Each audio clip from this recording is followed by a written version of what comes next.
So what if we can take a meltdown that usually is 2 and 3 hours and make it an hour, and then eventually take it to a place where it's not happening at all, because we're using 6 simple phrases, and they're basic. It's, I see you, I hear you. Yeah.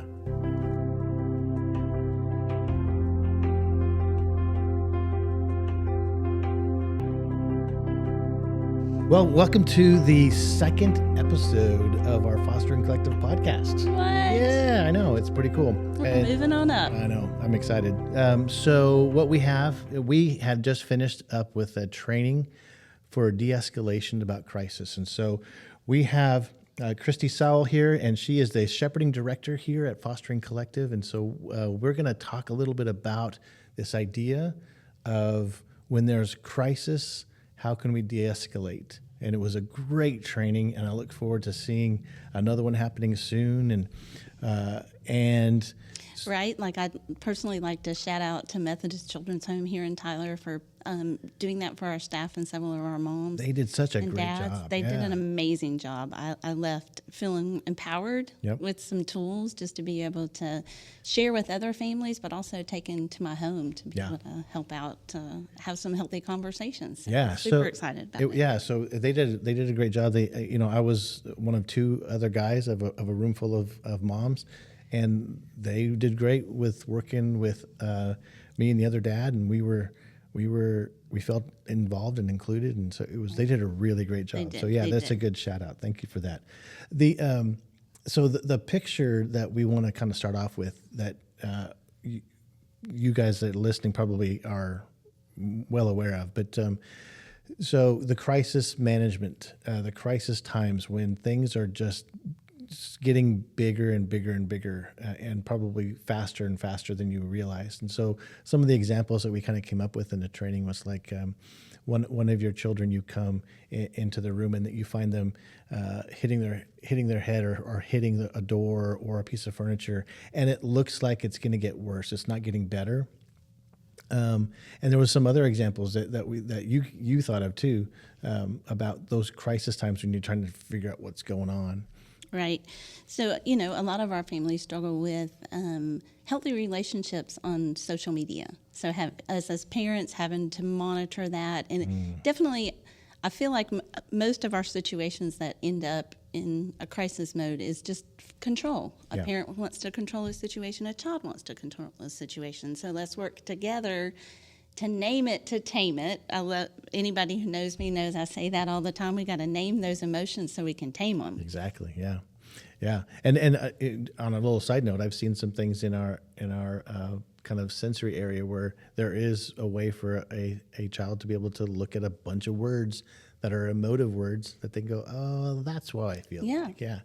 That's pretty good. So when it comes to that crisis time where it looks like that there is the brain is like locked into a behavior, hitting or shouting or those kind of crisis times, so that it's locked in, and you can just kind of tell this session was about how to unlock it and how to used a great word, how to get the child from the back of the brain to the front of the brain. And the front of the brain is where all that logic and reason is happening. So if a child is using that back brain, they're not going to think logically. You cannot reason with them. You cannot punish that out of a child. Wow. So that may be a reason why a lot of times those crisis times are not working, because we're trying to talk them down logically. Right. They're not going there. And think about when you yourself are dysregulated. Yeah. Can somebody talk you into something? It kind of makes it worse. Probably. I know they can't with me. I mean, my mom said I should have been an attorney because I can argue something into the ground. Right. But I feel like the average person, when we're upset, it's hard to be rational about things. Yeah. So this training was a little bit about how to unlock it, and it did some great things. So part of it was verbal. Right. And the other part was physical, and we can't demonstrate those things here on the podcast. But there was things that you could do to help a person, help a child be safe with their body, with their actions. But we're going to talk mostly about the words, I think, to say how to de-escalate, how to do that. And so when it comes to the implementation, what were some of the tools that we learned in this class that you liked?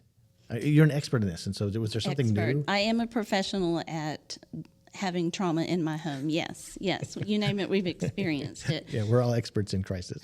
But I think the simplicity of, just learning, I see that you're pounding your fist. Are you angry? What are you angry about? Yeah. And then just helping the child be able to name it, to tame it. Yeah. So one of the things that they said in the training was about we want to recognize and value that person. Mm-hmm. So even in the middle of their big action, Mm-hmm. so pounding on the door, you said it. I see that you're pounding on the door. It sounds like a kind of a silly statement to make to a child who's pounding on the door. Right. You can say, but why is that important to say, hey, I see you pounding on the door? Because you're valuing them. You're also showing them respect Mm-hmm. and meeting them where they are. And that connection piece, we talk a lot about TPRI, connect. Yeah. A child's never going to feel safe if we're not connected with us. They're not going to trust us. And so we've got to go, hey, in this situation, I know it's hard right now, but I'm here for you. Yeah. We've got to give them that gift of presence. Yeah. As a pastor and a church leader, one of the things I think about is biblical truth, right? And all of a sudden I'm wondering, when God asks questions that seem kind of silly, where, like Adam, where are you? Mm. Why would he ask that except to a connection, to Right. make that connection? Right. And so that first, because you want to walk in there and say, what? Stop pounding on the door. What are you doing? Those kind of Quit. things. Yeah, quit. But this is I see you pounding on the door, and that's not going to stop pounding on the door. So the next thing is to help them with what? Right. So what have we tried? You're angry about, we've named it. I'm angry because I can't do my math homework. Okay, well, what have we tried? Have you talked to one of your peers in your class? Have you asked me for help? Can I help you? I mean, there's just so many different opportunities to use that to help them see where they are. Yeah. And then find that solution. Yeah. And what you're doing as you're having those conversations is you're helping them come from the back brain to the front brain, so then they can come up with logical solutions. And it is one of those things that it sounds like it doesn't work. So you come in and you're pounding on the door. You say, I see you pounding on the door. Are you angry? And it gives them a chance to correct you, or what are some of the responses that can come out of a child when you say, are you angry? Or are you? Well, duh, and yes, and no, because I want to control the situation, and I don't want you to know what I'm feeling, because you might try to solve the problem, and I'm in control over here. I want to solve it myself. Yep. And then what I loved about it too is to say, well, why are you angry? Why are you upset? Yes. And so again, it's getting that brain from the back to the front. Yeah. So they're doing the work. Just having that pause. Yeah. Get them from hitting to focusing on something else. Exactly. Can you think of a time where maybe you use some of these principles in your own family that you'd want to share how this worked, or you've heard somebody say that this actually does work? So, I could share several, but I think what excited me most is that one of the moms that was in this texted me last night, and she said, hey, I used those phrases and they actually worked. And so we prevented a crisis, and my child's now calm in their room. And it was just simple 6 questions. It took how long? The meltdown could turn into 2 and 3 hours. So what if we can take a meltdown that usually is 2 and 3 hours and make it an hour, and then eventually take it to a place where it's not happening at all, because we're using 6 simple phrases. Yeah. And they're basic. It's, I see you. I hear you. Yeah. I want to help you. Yeah. All things of respect, but also guidance. We're saying, you know what? And you said it when we were getting ready for this recording, was you said, what happens if your lid's flipped? Right. So what do you do then? Right. So the first thing, so do you go in with a child that's raging and start raging? Right. How productive is that going to be? So then you've got to tap out. And if you have a spouse, or maybe you address it later, maybe you go and honestly, everybody will laugh, but drink some water, because my daughter is babysitting kids now, and she's like, she was crying, and I fed her, and it worked. I was like, yes, you always got to water and feed everything. When there's crisis, that's what you do, is water and feed them. But, take that pause, and then when you can, everybody's or at least you are in a healthy place, then you can step back in and help them regulate. But if you can't de-escalate a situation when you're not in a healthy place. Right. And sometimes that just means, I know for me personally, we went through a very dark season in life, and my husband had to step in and have all of those conversations because I just wasn't in a healthy place for months and had to go do some EMDR therapy, so then I could step back in and have those conversations because I wasn't doing it well. Right. And if I would have had these tools, I feel like this is so silly, but I knew, but I couldn't, because I wasn't in a good place in that, use my logic and reasoning of this is logical, this is reasonable. Yeah, if you're watching, you can see us. We have a card in our hand, and the training was from a company. We can put the website in the show notes here, but it's a card that just helps you be intentional about the questions, and so and you mentioned it was a pattern. Right. See them, ask them, see them, ask them, see them, ask them. So it's almost like you're assessing as you're calming them down. So. And I think it's important, even like we did in this training, role playing. Even if it's just you and your husband, or you and your spouse, or you and your mom, because that's who is in your village. But that you role play this when you're not in crisis mode, so that it comes very naturally when you are. And so coming to a training and going through, we offered this SAMA, and we will gladly offer it again. So if you're interested in wanting to be a part of that training, you can just reach out to us, and we'll put that contact information wherever the magic land of podcast people do when you do these things. Forgive me, I'm a newbie, but So looking at the card, and so going back to this pattern. So if you're listening and you're kind of okay, how does this work? So they're doing a behavior that is about to be or is already destructive to themselves or to property. So you walk up to them and you say, "Hey, I see." And our example here was like, "I see you're pounding on the door, or you're pounding in your fist. Yeah, you're pounding on this. I see you doing this." And then you ask them, "Are you?" And you can use your reasoning and go, "Are you angry? Are you upset? Are you frustrated?" And it gives them a chance to either say yes or no. And then you name it. If they say yes, I'm frustrated, I see you're frustrated. Oh man, and I think that there's a lot to that, to say, even if it's a little bit. And again, this is about those unlocking it quick. This is not. They mentioned this. This is not therapy time. Right. This is get them de-escalated. Right. This is a triage situation. This is a get them in this moment. This is not going to change the child's behavior by using this. They're probably going to do it again. They're going to get mad again. It's okay to be mad. Right. And we need to empower our children that their behaviors, they're healthy. Right. I mean, we've got to be angry in a healthy way. How can we be angry in a healthy way? Yeah. And right now they're angry in an unhealthy way. Right. So we're unlocking the brain to say, okay, and just that little thing, I see that you're frustrated. And then to ask, what are you frustrated about? Right. And all of a sudden, I mean, you can almost see it in if you're picturing the brain. It's now not about the action. And even when we were doing the role play, a lot of us had those actions, and that question stopped us, even in the role play going. So all of a sudden, we weren't pounding our fists. Right. And then the next question is, what did the source of your anger come from? Yeah. So you say, so you're feeling frustrated about, right, because they said, I'm frustrated about my math homework. And is that right?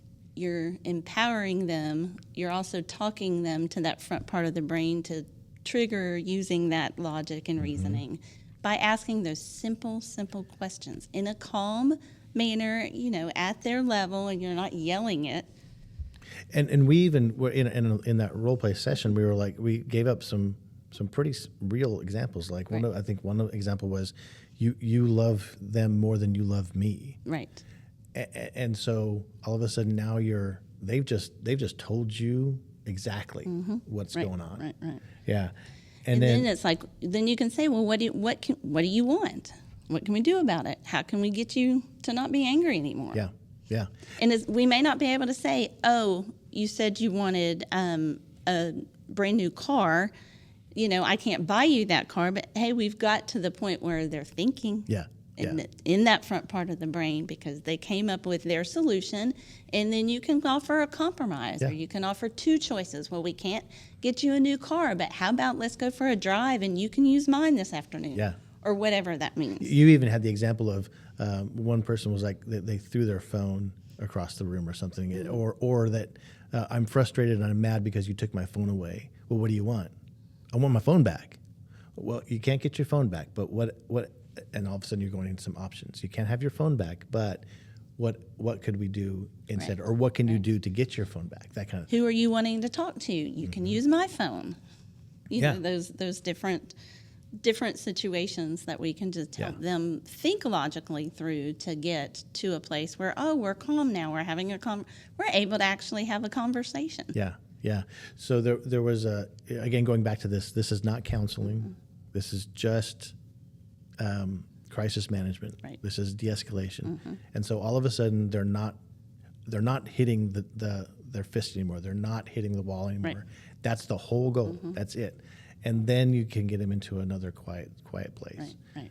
And so and if we say, you know what, if you go, Christi, I've tried that like 3 times and that didn't work. Well, let's kind of triage that situation a little bit. First of all, it's going to take a lot more than 3 times. You're going to have to be consistent, right? And not give up. And most importantly, again, we talked about it earlier, but have that self-care piece. You've got to think about the only thing that you can control in these situations is yourself, your behavior, your response, and you've got to be in that healthy place. Right. Because I think just like anybody else, your child in your home, your husband, spouse, wife, they can tell when you're mad.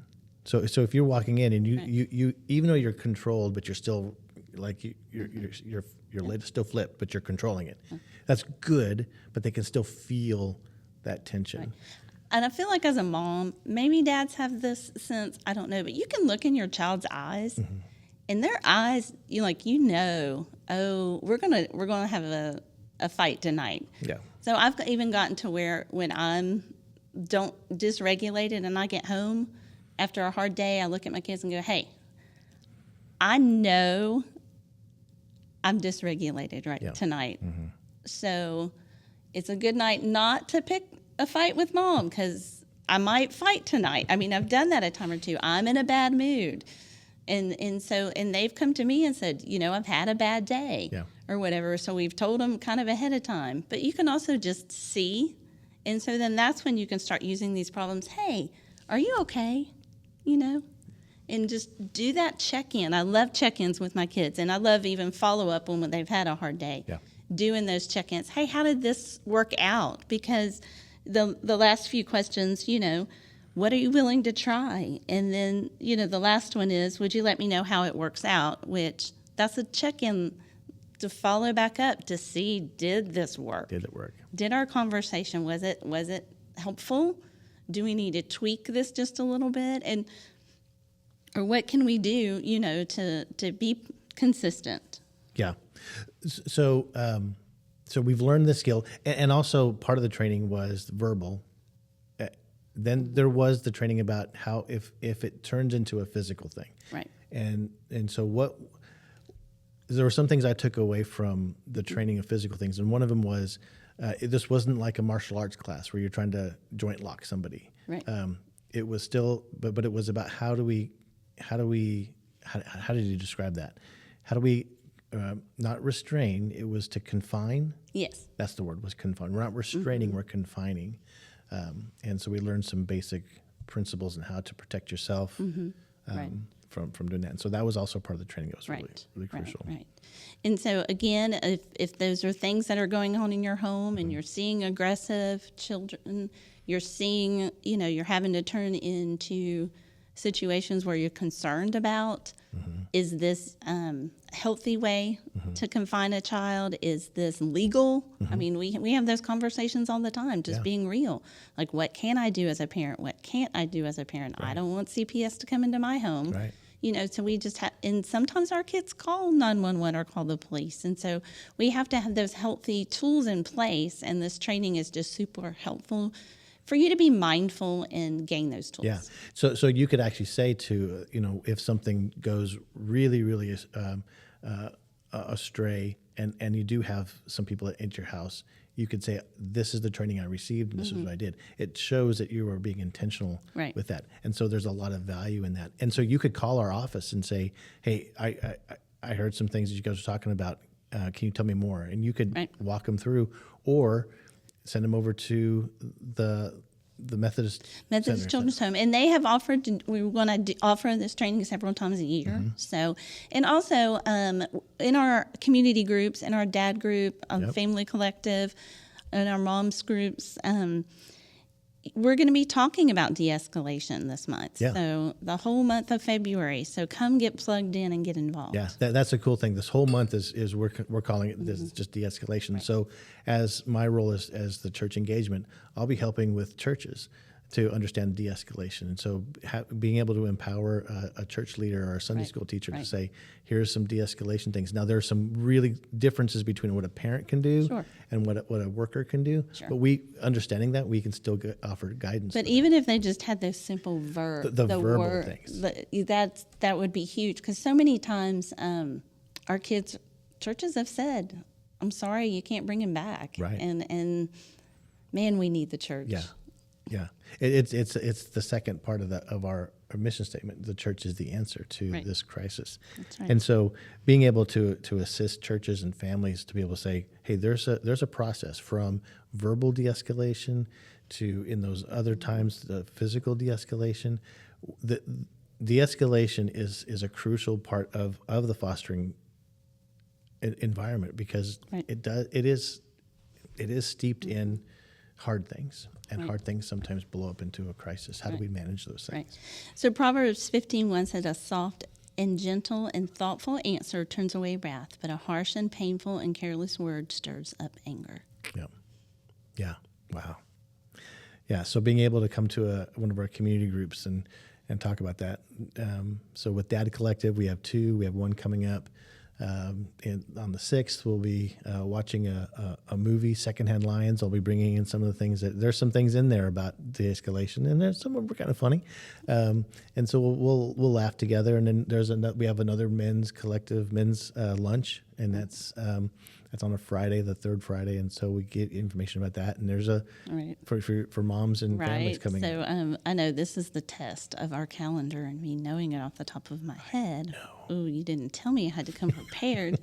But on the third Tuesday and Thursday in Tyler, and then in Henderson, we have the 4th Thursday at lunch. We also have in Tyler the 4th Thursday at lunch.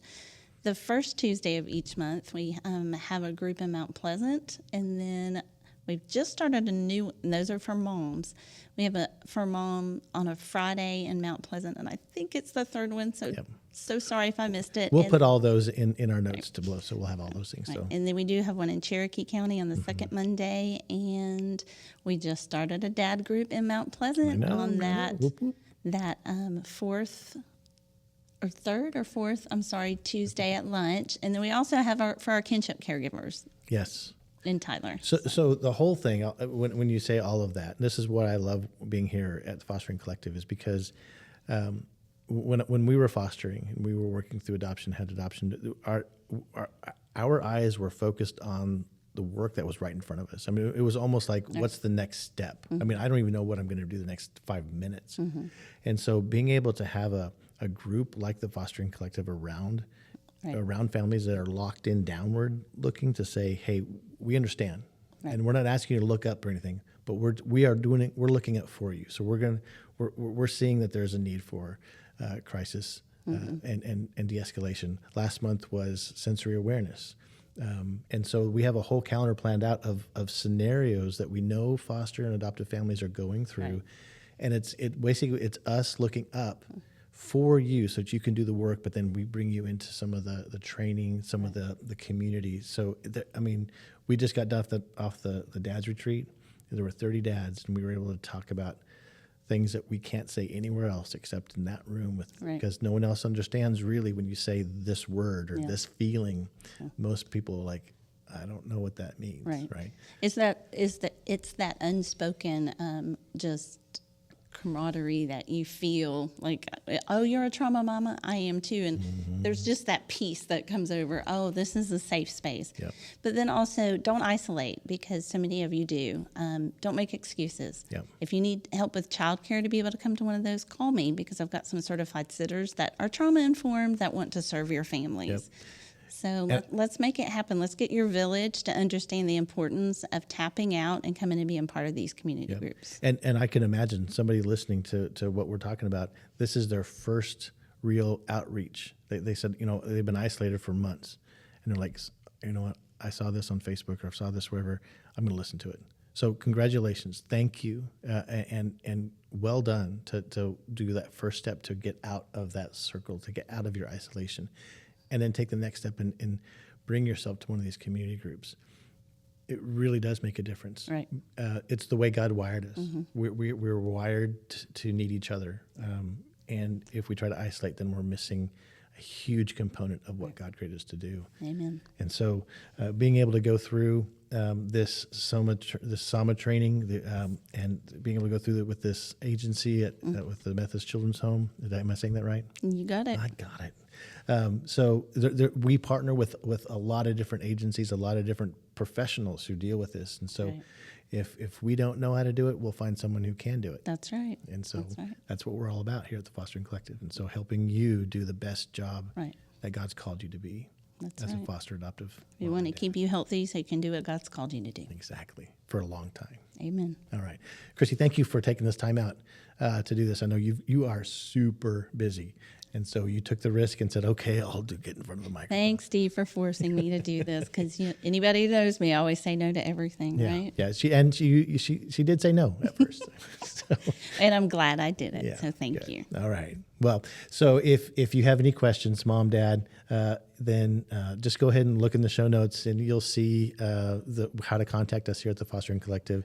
You see some of the events that we have planned and some of the things that are designed for you. So stay connected, stay plugged in, and just keep on doing the next thing. We love you guys. All right.